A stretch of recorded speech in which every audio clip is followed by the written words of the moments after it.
Hello there, and you're very welcome along on the day the championship caught fire. Tonight we'll be reflecting on all of the big talking points from the weekend.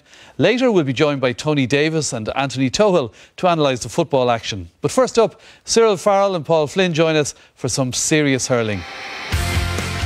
Yes, Munster hurling ignites the sporting summer with Cork and Tipperary flying across the turf at Páirc Uí Chaoimh. The aristocrats from Down go up to Ballybofey for a rugged encounter with the men from Donegal. Parnell Park welcomes Antrim and Offaly, contesting the quarter-final of the Leinster Hurling Championship. And Roscommon travel to London in search of a place in the Connacht football semi-final. Now, of course, we'll also look back at last night's clash between Galway and Wexford. And that brings us nicely to tonight's special guest, because apart from welcoming Cyril and Paul, we're delighted to have here tonight an outstanding player for nearly 2 decades. Damien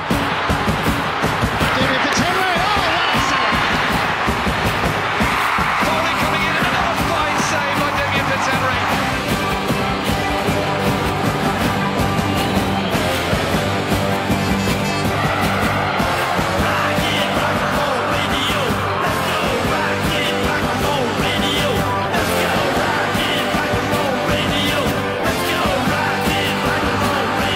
Absolutely fantastic goalkeeping by Damien Fitzhenry. You're very welcome, Damien. How many goals did you score in the championship? 5 championship goals. There's, yeah. That's 2 more than Paul Flynn got in his whole career, nearly. We were trying to count Paul's up this evening there. We're still at it. Well, yeah, that's only because you have a bad memory, not because there were so many. And just out of curiosity now, how strange was it last night watching Wexford not being involved? Yeah, it was very strange last night. First time in 17 years, just heading up the road to Nolan Park to take my seat in the stand. It was a small bit different last night, but enjoyable, I suppose, to take a break from it. All right, well, we'll chat about that game later on. Now, don't forget that if you at home want to get in touch with your comments on today's action or anything in tonight's show, you can follow us on Twitter at RTE Sunday Game. You can email us at thesundaygame@rte.ie or text GAME in capitals, followed by your comments to 53555. OK then, let's get into the action. And a mouth-watering game in prospect as the age-old rivals Cork and Tipperary met at Páirc Uí Chaoimh. Commentary comes from Michael Duignan and first, Ger Canning.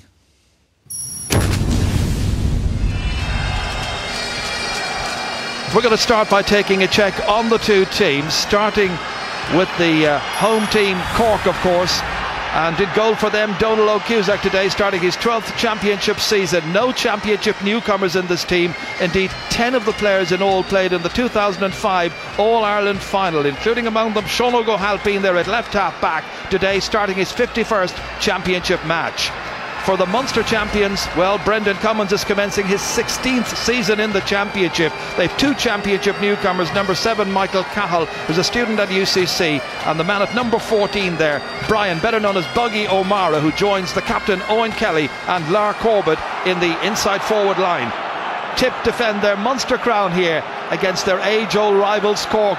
Got a bit tense on occasions when the teams met here at Easter in the National League. Barry Kelly, the referee, wisely throws the ball in and lets it off, and Cork get into the first attack here towards Ben O'Connor, couldn't quite take it. Michael Cahill helped out there by Shane McGrath.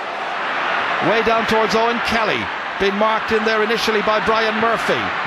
Rolls back again towards Kelly, takes it up well, trying to get loose, having to go wide for it.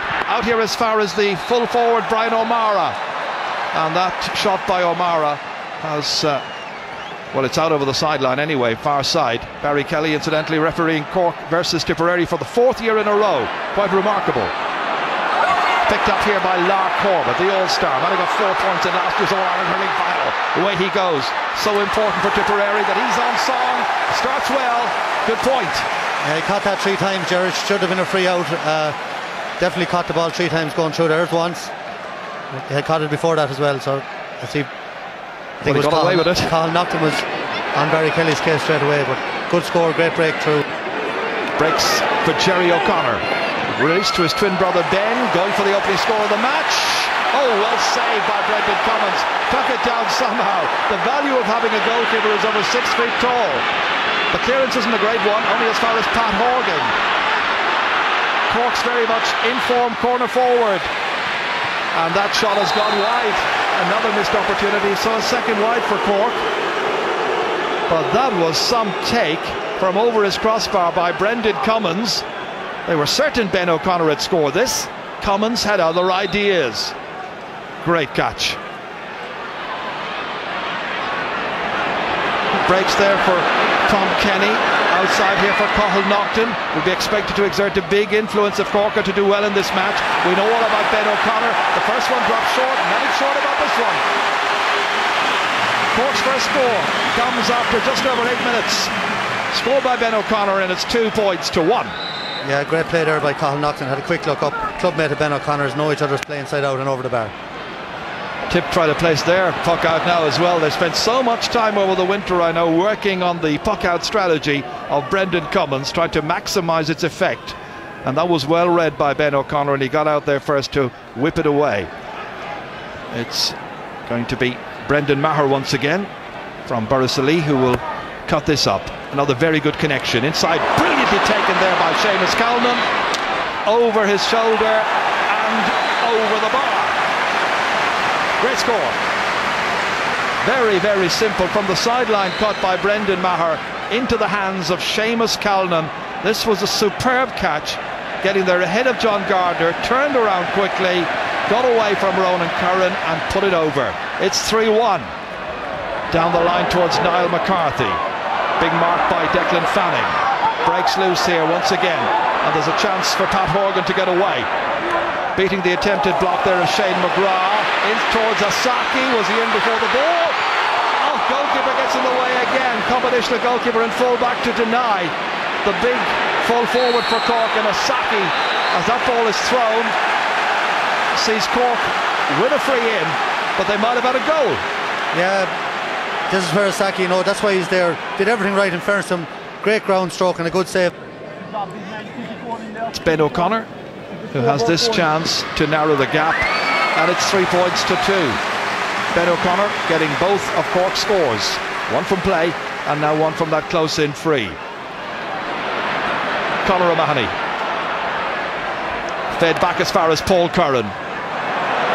Poor clearance, only as far as John Gardner. Mops it up, sends it right back in towards Asaki again, and Asaki has it, and Asaki kicks it into the back of the net, but the referee has blown his whistle. He has blown the whistle before the ball hit the back of the net, indicating a penalty. Referee Michael is telling these players on the line that they can't move until the ball is struck. It's not a case, this is one of the new rules since Congress. So it's not a case of being able to come out and advance when the ball is up in the air, when it's lifted by Pat Horgan. It's when he strikes it, then they can move. That's the ruling. Let's see what happens. It's in the back of the net. Goal for Cork. 14 minutes are gone. Pat Horgan from the penalty. And Cork take the lead. Beautifully in. Curran trying to bat it out. Helped out there by Cadigan, but it runs as far as Lark Corbett. The angle shot from Corbett is good, and it's got over the bar, and Lark Corbett's got a second. Well, he needs to keep up his scoring ratio here. Gets away from Shane O'Neill, who's normally a very, very tight marker, and it's won 3 to 4 points. It's with John Gardner from a centre half back position up towards his full forward Asaki once again, and Asaki takes it again. He's causing mayhem, and the referee doesn't blow this time. Comes up to Pat Horgan, fires it in. There's a second goal for Horgan and the second goal for Cork, and Brendan Cummins is beaten once more. Yeah, what a catch by Asaki. Turns here. Now he took a dive there. I don't think there's any rule against it, but Pat Horgan picks it up and crashes it into the roof of the net. But Asaki is really the man. He's causing havoc in there. I don't even think Pat Horgan hit that too well, but great angle on it and away into the corner. John O'Brien does brilliantly here. Really, really good play by John O'Brien. Very much an individual score. Won his battle against Shane O'Neill in the air. Took it on smartly. No fuss. Just a decisive finish here. Terrific score by the Toomey Vara player. Flies down there. Michael Cahill getting on to it. Very clever player. John O'Brien now, some 65 metres out. He's got one beautiful point already in this match. Make it two. Tip close the